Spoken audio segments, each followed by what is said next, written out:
Hi there, you've got Catan and you want an expansion game, but you don't want to spend too much. You don't want to change the game beyond all recognition.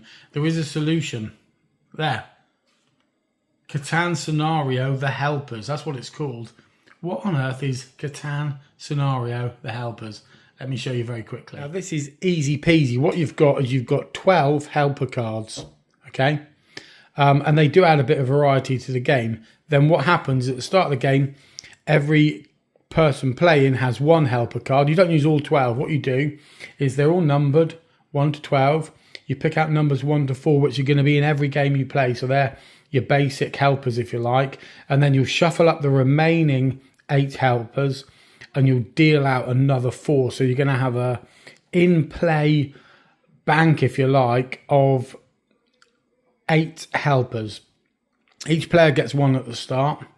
And then when you've played a helper, you've got 2 options. You either flip it over so it goes from day to night and you play it again. And after you've played it the second time, you then must exchange it. So you get rid of it and then you can select another from the remaining pool. So if there's 4 players, there's 8 cards in the game. That means there's going to be 4 cards in the pool, if you like, which you can exchange with. So it gets a bit strategic and tactical because you can be thinking, who is looking for which cards? Am I going to have them just to prevent other people? Or if you don't want to flip the card, you can just say, you know, I've used that card there once. I can just exchange it right away. What you can't do is you can't use a card as soon as you've received it. So if I exchange it from one to the other, I can't use that one, exchange it for that one and use that one. I've got to wait until my next turn, effectively, before I can use that. And then if I just don't want to use it whatsoever, because I just changed my mind since it came around again, I can swap. But as soon as I gather a card, I can't use it. I've got to wait until my next turn.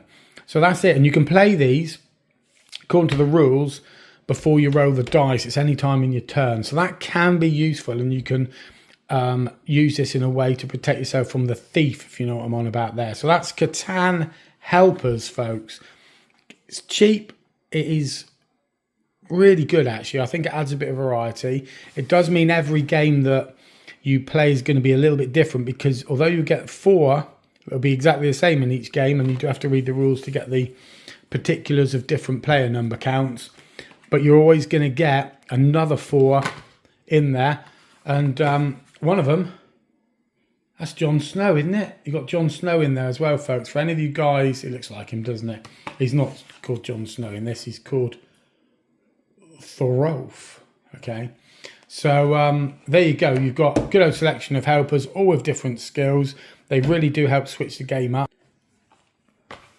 Yeah, Catan Scenario, The Helpers. That's a quick review. If you can get this to add and just create a bit of variety, cheap and cheerful, really good addition to your Catan game.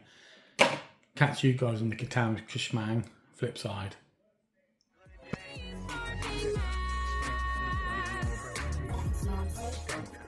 I couldn't have said it better myself.